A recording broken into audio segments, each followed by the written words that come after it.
Assalomu alaykum mening qadri baland qadrdonlarim. Hozir kimdir o'ylayapti, men adashib qoldimmi? Nega Traktor Savdo kanalida bu yerda kombayn deb. Akalar, bizda o'zi asosan Traktor Savdo kanali, lekin hozir yana bitta akamiz zil mashinasi bor ekan. Akajon, iltimos reklama qilib bering, sotishim kerak deb yozib qoldiribdi. Bu akamiz esa kombaynni sotib bering aka, pul zarur debdi. Menimcha, endi nimadir bir kamchilik bo'lsa kerak, yo bo'lmasam qandaydir pul zarur bo'lib qolgandir. Bunisini Alloh biladi.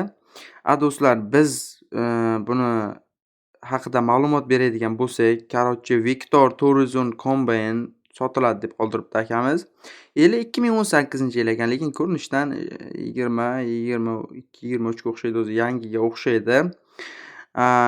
Holati o'ta a'lo, faqat g'alla o'rimida ishlatiladi deyishyapti. Hech qanday bankritlar yo'q, 4 ta balon yangi, motor ochilmagan. Yana 2026-yil g'alla yig'imiga ham, terimiga ham tayyor debdi. Do'stlar, hozir men narxini aytishdan oldin bir donagan like bosib obuna bo'lib qo'ying. Narxini $25,000 deb qoldiribdi. Telefon raqamlariga telefon qilib, bemalol kelishib olishinglar mumkin. Do'stlar, mana shu yuqoridagi telefon raqamlariga telefon qilib, bizning nomimizdan chiqsangiz aloqaga, albatta endi narxini ham yaxshigina narxga beradi. Do'stlar, biz esa davom etamiz. Do'stlar, sirdaryolik akamizdan yangi texnika. Bu haqda ma'lumot berishdan oldin sizga bitta ogohlantirish berib o'tib ketaman do'stlar. Doimgidek hech qachon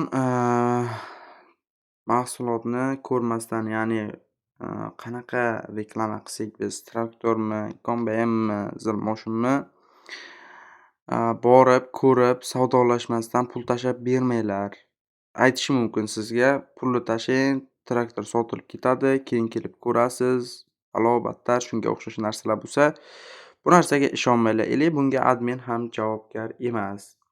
Bu haqda ma'lumot beradigan bo'lsam, do'stlar, Yumis traktor sotiladi deb surxondaryolik akamiz tashlabdilar. Xovos tumanida ekan do'stlar. Bunga biz nomer qoldiramiz.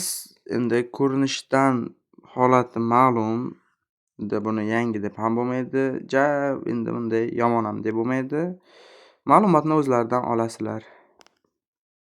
Do'stlar, izohlarda o'z fikringizni qoldirgan holda qanaqa traktor reklama qilay, yana qanaqa moshin chiqaraymi, zilmi, kombaynmi, qanaqasi bo'lsa, kommentariyada izohlar qoldiringlar. Izohlarda arzonroqdan bo'lsa deb yozishibdi akalarimiz, opalarimiz. Bu Dongfeng 244, balonlari yangi, ko'rinishi ideal holatda, minilmagan hali. Yili 2019 ekan, lekin o'sha 2023, 25 desa ham bo'ladi. Hammasi yangi holatda, hali yurmagan. Xo'p, 590 soat yurgan deb qoldiribdi akamiz. Manzil Farg'ona viloyatida do'stlar. Narxini aytishdan oldin bir donagina like bosib qo'ying. Narxi $8,500 debdi. Mana arzonidan bo'lsa, sizga arzonidan bo'lsin do'stlar. Yuqoridagi nomerlariga aloqaga chiqishingiz mumkin. Bizning nomimizdan chiqsangiz sizga yanada narx arzonroq bo'ladi do'stlar. Biz esa davom etamiz. Samarqandlik akamizdan yana bitta shedevr deydimi? Короче, do'stlar, bu menimcha mana bu Belarus traktor kombayn qilingan. Buni nimaligini o'zim ham uncha tushunmayman, lekin aka shuni sotishim kerak deb tashlabdi, ma'lumot tashlabdi. Endi aytib o'tib ketay. Yili 2014-yil ekan, Belarus, faqat kabinka xachirdiki, pasi polniy Belarus. Korobka zatnomasi ochilmagan debdi do'stlar. Narxini aytishdan oldin bir donagina like bosib qo'ying. Narxi esa 90 million. Do'stlar, yuqoridagi nomerlarga aloqaga chiqib, bemalol ma'lumot olib, bizning nomimizdan chiqsangiz narxini ham arzonlashtirib beradi. Biz esa davom etamiz. Andijon Shahrixon tumanidan yana bitta traktor. Do'stlar, TTZ 80, qisqa qilib aytaman. Balonlari yaxshi, ideal holatda, ko'rinishi ham bo'ladi, yaxshi yurib turibdi. Motor, korobka, bu yog'i ham yaxshi holatda. Do'stlar, nomer qoldiramiz. Yuqoridagi nomerlarga telefon qilib, bemalol aloqaga chiqib, kelishib olishinglar mumkin. Narxini 30 million deb qoldiribdi. Narxini ham kelishtirib beradi.